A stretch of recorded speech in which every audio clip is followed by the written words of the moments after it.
Hey rich girls, Kirby here. And did you know that on average, Americans spend 13 hours and $290 preparing for and filing taxes? I'm here to help you cut down on both time and money. So let's go over everything you need to know to tackle your 2024 taxes. This is Rich Girl's Guide, where we demystify the world of personal finance to help you create a financially successful and fulfilling life. I'm Kirby, a former wealth management 9-to-5er, and we're going to start by going over all of the documents you will need to gather before you even think about sitting down to input numbers into your tax software. By gathering all of the statements, documents, and receipts you think you may possibly need before you actually sit down, I promise you will be saving yourself so much time. There is nothing worse than being in the headspace to start taxes, having the time and the space and the energy to do so, and then realizing 10 minutes in that you're missing a whole lot of stuff. Trust me, I've been there. So starting with the easiest thing first, make sure you have last year's tax return. You will need your taxable income or your adjusted gross income for the previous year, and that's usually one of the first questions that your tax software will ask you. So go ahead and make sure you have a copy of what was submitted in 2023. Once you have that, let's gather all of our documents that show reportable income. For most of us, that will be a W-2 that is given to us by our employer, or a 1099 depending on how your employment is set up. For myself, I actually get a W-2 from my employer and several 1099s for photography work that I do throughout the year for different vendors. If you have any stock or investment accounts that are not retirement accounts, you will need to gather your interest statements. While you are logging into those accounts, you may as well grab your end of year statements, and if you have any Form 5498s for your IRAs or other retirement accounts, so that you have your contribution amounts handy. If you took any distributions or withdrawals from your retirement accounts, and that includes any rollovers, you will most likely have a Form 1099-R, and you will want to grab that as well. If you have health insurance through your employer, your insurance costs and any HSA contributions, if applicable, will be included on your W-2. However, if you have an HSA, which is a health savings account, and you took any withdrawals from that account in 2024, you will need to get a copy of Form 1099-SA. This is typically a form that's given to you from your HSA, wherever that's held. Now, typically your withdrawals from an HSA will be considered qualified, aka non-taxable, because hello, expensive AF healthcare. But you will still need to report these withdrawals to Uncle Sam. Now, some of you will have what are called Schedule K1s due to entity ownership. If you've never heard of a K1, don't worry about it. It probably does not apply to you. For the few of you who do receive K1s, bless your heart, those are almost never available by tax filing deadline, so please hang tight and get a CPA to help you sort that out and extend your taxes. Next, we will want to gather expenses that could help us take advantage of things like itemized deductions or the dependent care tax credit. If you took any classes to further your education, such as getting a graduate degree or studying for a professional designation, get receipts for your class tuition and any books or class supplies that you had to pay for. There are several different credits that you may be eligible for, so just be sure to have all of those receipts handy, and your tax software will kind of walk you through all of those questions. For my fellow parents, if you have to pay for childcare, before or after school care, or summer camps for your 12 and under kiddos in order to go to work, track down those receipts. You will want to know the exact dollar amount spent on each child, as well as the name and tax ID of the child care center. Most childcare centers can easily provide a year-end itemized receipt that includes all of the information you need, but you may need to do some extra digging for those summer camps or smaller programs. If you live in a state where you pay state income tax and property taxes on things like cars or boats, Be sure to get a copy of each of those bills. Most state and local taxes are deductible when electing itemized deductions, and I'll drop a link below that goes over the ins and outs of what precisely can be deducted. Speaking of itemized deductions, most of the following are going to be deductions that you can take, but only if you're opting for itemized deduction versus standard deduction. I would still gather all of these documents, even if you normally take the standard deduction, because you never know, your itemized expenses may be larger than the standard deduction. And if that's the case, then obviously you do want to itemize. If you are a homeowner and have a mortgage on your home, you will want to get your end of year mortgage statement that shows total interest paid to the lender. This is typically called a mortgage interest statement or a Form 1098 and can usually be found wherever you log in to view your monthly mortgage statements. Moving on to dental and medical expenses. If you had a really expensive year getting medical work or dental work done, you might want to crunch the numbers and calculate your total out-of-pocket expenses. If those expenses totaled at least 7.5% of your adjusted gross income, you can actually deduct those from your taxable income. Charitable donations are also tax deductible. Just be sure to keep records of the charitable organizations and make sure they are registered as 501c3 organizations.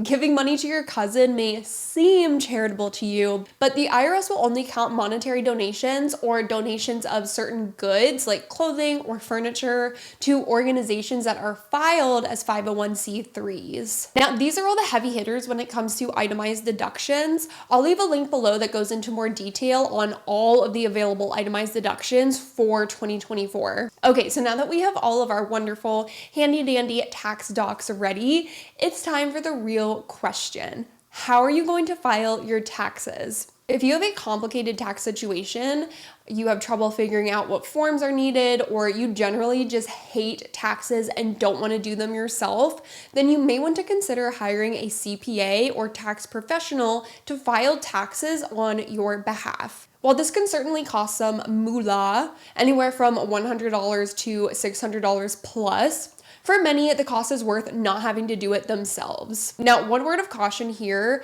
you will still have to gather all of the tax documents to bring to your tax preparer. You will have to schedule at least 1 or 2 appointments to go over everything and answer any questions they have, and you are technically still on the hook if your tax preparer misses deadlines or files your taxes incorrectly. I think a lot of folks assume that they can just hire a CPA and completely check out of the tax talk altogether, which unfortunately is just not the case. Now, if you are like me and you don't have a super complicated tax situation, you filed taxes yourself in the past, and you don't feel like using a tax professional, then you have a couple of options. The first option is to choose an online platform such as TurboTax or H&R Block that will guide you through the entire process from start to finish.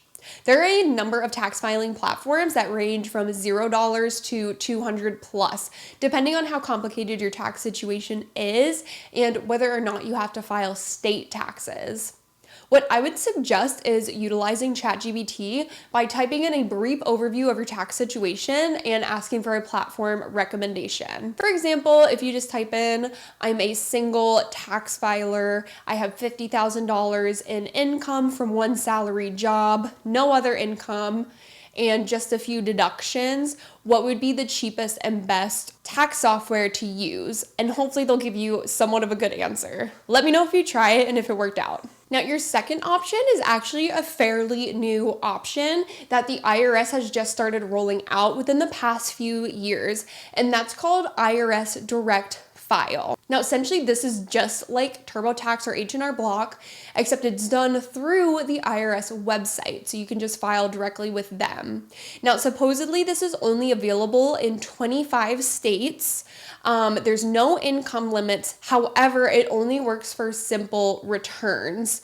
So I'll drop a link below to actually go over which states are eligible for this and to give you some more information. But this would be a free way that you can file taxes directly through the IRS. Okay, last but not least is the option to free file through the IRS. Now, I know this is a little bit confusing. This is separate from directly filing through the IRS website.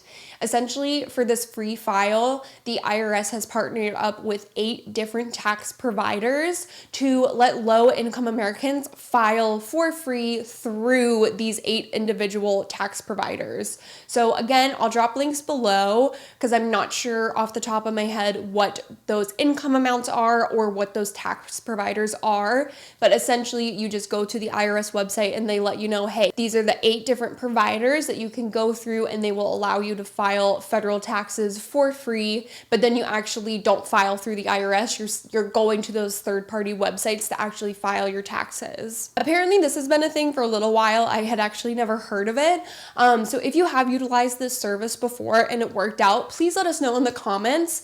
And same for direct file. If you were one of those like 12 or so states last year that it was available for and you utilized it, let us know in the comments how it was, if you're going to do it again this year, or if you would recommend people to not use it.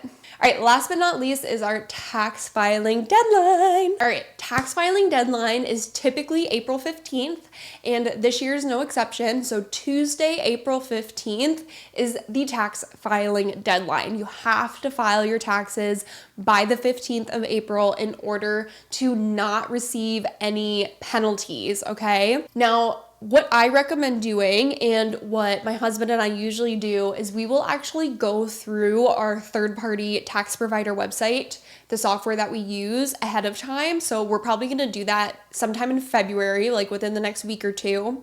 We'll go through the whole thing and then we'll kind of see, because when you go through it all, it saves it for you, right? When you're inputting your information, it's not just going to wipe it all away if you leave it. So as long as you're saving your information, you can get all the way through your taxes and figure out how much you're going to owe. Because let's be real, sometimes we have no effing idea how much we're gonna owe or if we're gonna get a refund. So what we like to do is go all the way through, figure out what that amount due is, and if we need to wait a few weeks to figure out a money situation to pay it, then we'll wait until closer to the April 15th deadline. But knowing ahead of time is such a big thing. The last thing you want to do is wait until April 14th and sit down and go through all of your taxes and then realize you owe $3,000 worth of taxes. Even if that is the case, you can always work with the IRS to set up a payment plan. As long as you're doing this ahead of time, even if it is April 14th, like they want to get paid, okay? Think of it as like any other business or bank. Like they want to get paid. So as long as you're in communication with them and you let them know like, hey, don't have the money all right now. Can I pay you like every 2 weeks for the next X amount of months? You probably will still have to pay like a little bit of a penalty, but it's going to be absolutely nowhere near the amount of penalty you're going to have to pay if you just blow it off and you don't file your taxes by the 15th. Please, for the love of God, file your taxes in time, okay? I know it's not fun. Nobody likes to do it. Nobody likes to pay their taxes, but as Americans, we need to do it, and we all get to enjoy the benefits of taxes. Politics aside, sidewalks are great, roads are great, love my local library, okay? So just get your taxes done, if nothing else for the peace of mind, so that then you can get it out of the way and you don't have to worry about it for the rest of the year. Thank you so much for tuning in to today's episode. If you haven't already, please be sure to rate and review this podcast wherever you listen and subscribe to Rich Girls Guide on YouTube. I'll have a brand new episode out for you next Monday, and I'm going to have lots of tax information over the next few weeks, so be sure to stay tuned. Till then, have an incredible and productive week. Later, Rich Girls.